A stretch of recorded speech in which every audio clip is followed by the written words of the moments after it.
Un saludo para cada uno de los integrantes del seminario Páginas de Freud. Me alegra, como siempre, la posibilidad de compartir estas breves reflexiones a propósito del texto de referencia y de sus comentarios.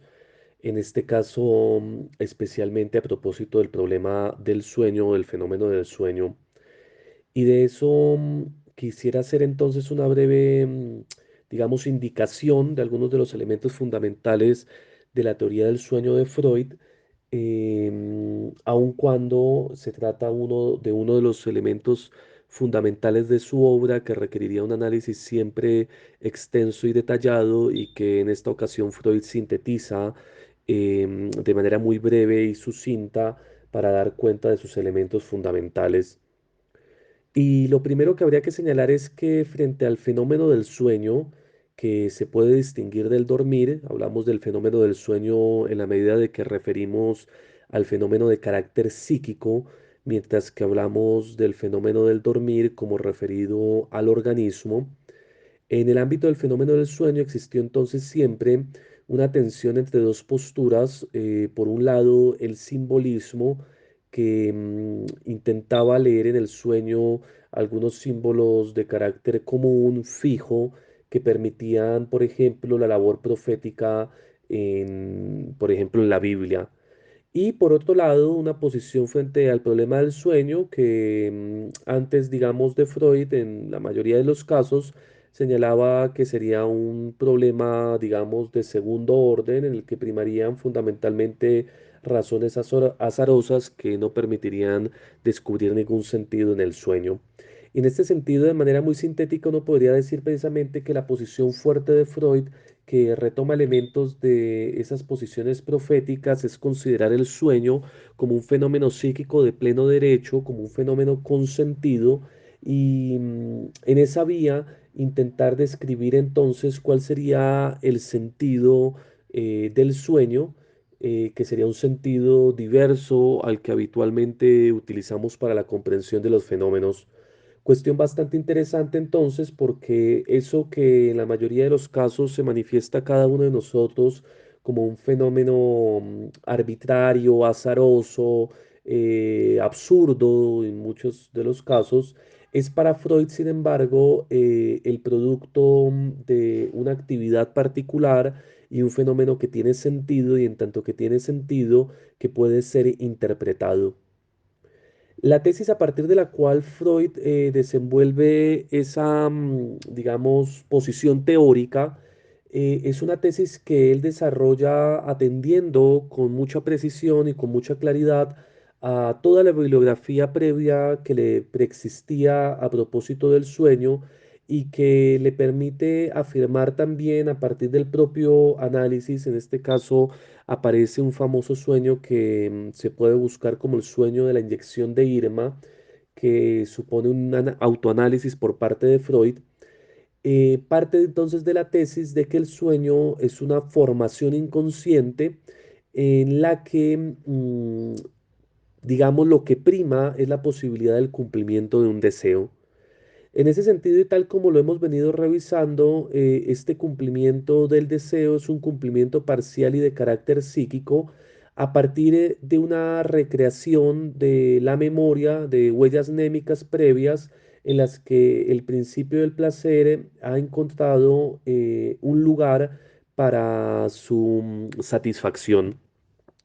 Y en ese sentido, lo que guía la formación del sueño es el cumplimiento de un deseo, cosa que le, digamos, permitió recordar a Freud que en algunos casos, y nosotros hemos vivenciado quizás eso en nuestros sueños, el deseo aparece como claro y preciso, tanto como en algunos casos de los sueños de niños en los que el pequeño que en el día quería, por ejemplo, fresas que no pudo comer, sueña comiendo felizmente aquellas fresas y con ello dando satisfacción a ese deseo que aquí se entiende como en un sentido a un lato y sin las precisiones en torno a los conceptos de deseo, demanda, necesidad que establecerá Lacan.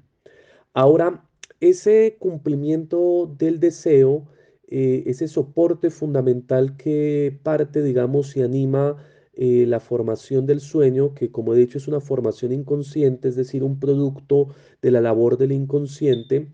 puede tener entonces esta opción en la que lo que estaba latente en el sueño era a la vez lo que aparece como manifiesto dentro de nuestra formación onírica. Soñamos con comer fresas, y en ese sentido el deseo directo, manifiesto, y a su vez latente era comer esas fresas. Sin embargo, en muchos de los casos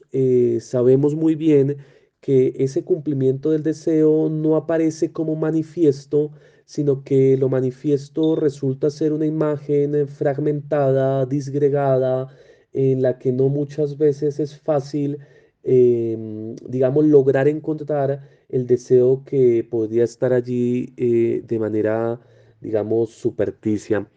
Y en ese sentido es que Freud entonces avanza en la distinción de esta doble conceptualización que estoy señalando. Por un lado, en estos sueños existirá un contenido manifiesto, el sueño tal como lo recordamos, y por otro lado estará aquello a lo que el sueño quiere referir, que será lo latente, el contenido latente o el pensamiento, también dice en muchos casos Freud, latente. Lo interesante entonces es que si el sueño, el producto del sueño, es decir, ese contenido manifiesto que pueda parecer, digamos, como difícil de descifrar, es una formación inconsciente, quiere decir entonces que la producción de ese contenido manifiesto tiene que ver con lo que Freud denomina como un trabajo del sueño, trabajo que permite a la psiquis dar satisfacción al principio de placer, dar satisfacción al deseo, pero a su vez introducir otras características.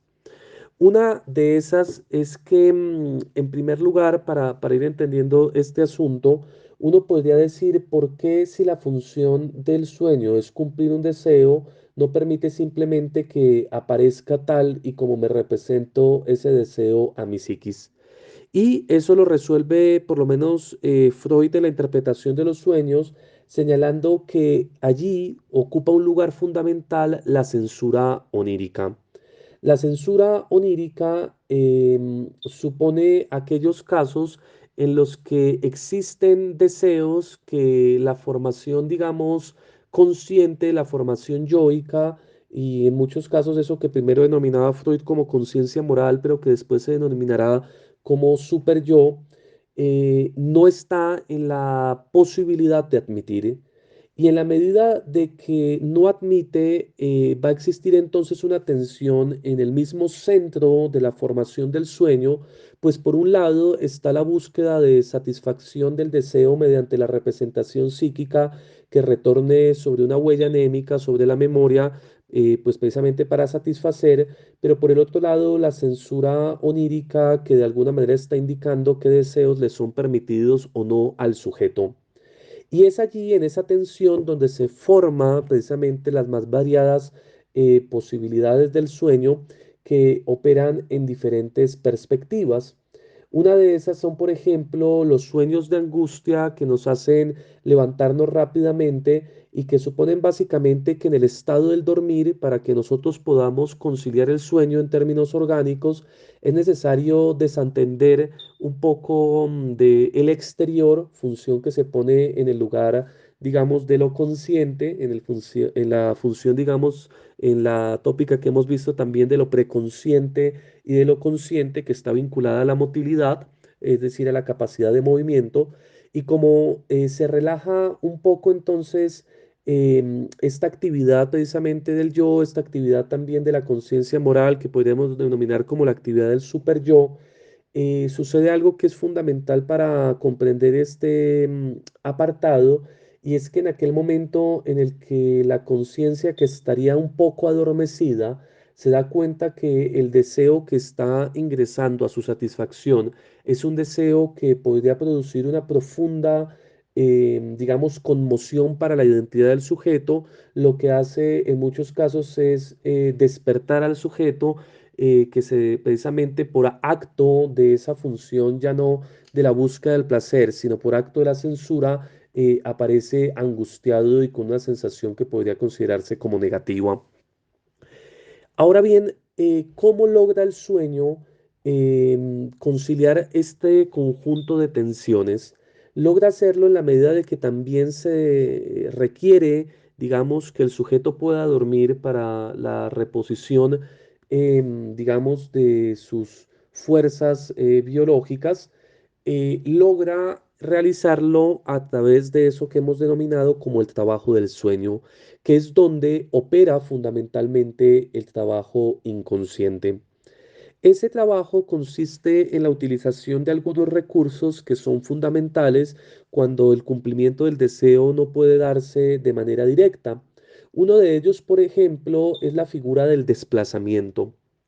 El desplazamiento consiste básicamente en el acto por medio del cual yo pongo una de las características de los elementos fundamentales que permitirían el cumplimiento del deseo en un lugar que parece dentro del sueño como secundario, en un lugar que parece dentro del sueño como arbitrario, que permite entonces encubrir y que la censura no alcance a captar aquello que se está poniendo dentro del sueño para su satisfacción, pero que a su vez haya alguna posibilidad de satisfacción pulsional. Este fenómeno del desplazamiento entonces consiste en que de repente no sueño directamente con aquello que me resultaría incómodo en términos de mi identidad, sino que pongo un objeto accesorio que de alguna manera está anclado a esa huella némica, a esa huella que me permitiría la satisfacción, pero de manera indirecta y secundaria. Este fenómeno del desplazamiento entonces permite franquear las formas de la censura onírica y dar, digamos, un paso adelante en la satisfacción pulsional. Pero a su vez, nos dice Freud, el trabajo del sueño también funciona, por ejemplo, a partir del establecimiento de formas o más bien de la condensación.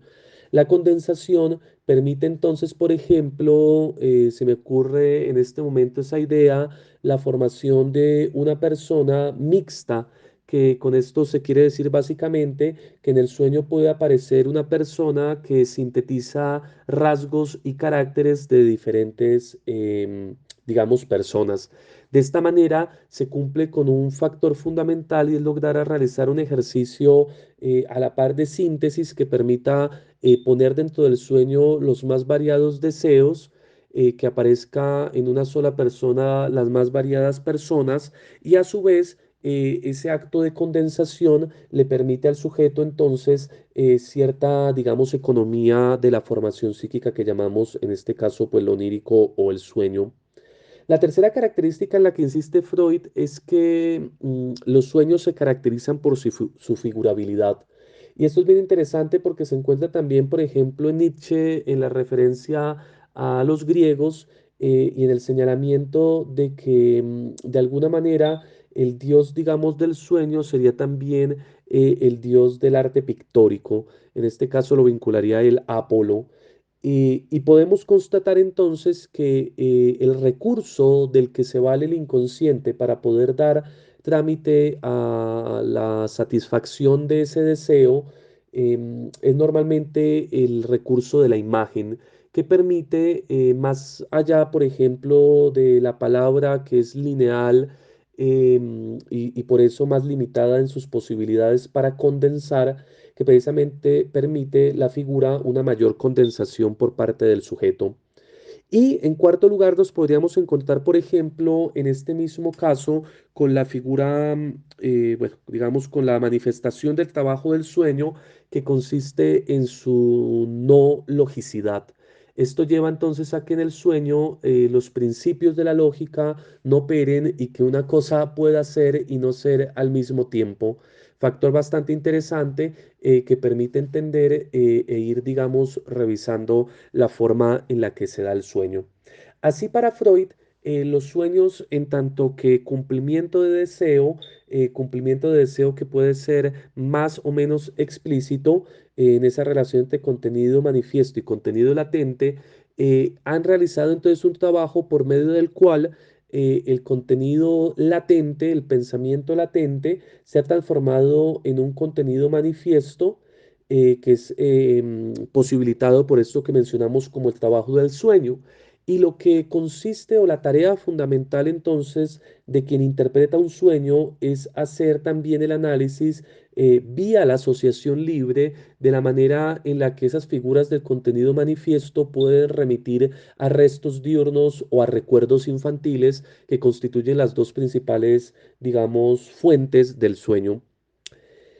Con esta breve indicación nos encontramos entonces con esta muy breve indicación que podríamos, digamos, remitir en esto a ese gran desarrollo que hace Freud en la interpretación de los sueños, donde analiza cada uno de los detalles y de las, digamos, dificultades de su posición.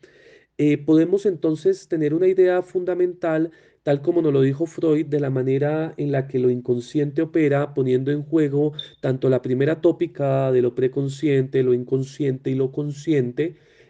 como la segunda tópica del yo, el super yo y el ello. Y a su vez observar cómo en ella entonces está también regida por la búsqueda de la satisfacción del principio de placer. Pero también hay que señalar entonces que es esta, digamos, funcionamiento del sueño el que le va a permitir a Freud revisar otras formaciones inconscientes como la de los lapsus, en general eso que él llama la psicopatología de la vida cotidiana, y a su vez otras formaciones como las del chiste, que al igual que la del síntoma, permiten entender el funcionamiento o aproximarse al funcionamiento de esto que antes, por ejemplo, para los románticos resultaba como absurdo y sin sentido, pero que ya en Freud supone, digamos, una forma de operar por parte del inconsciente. Y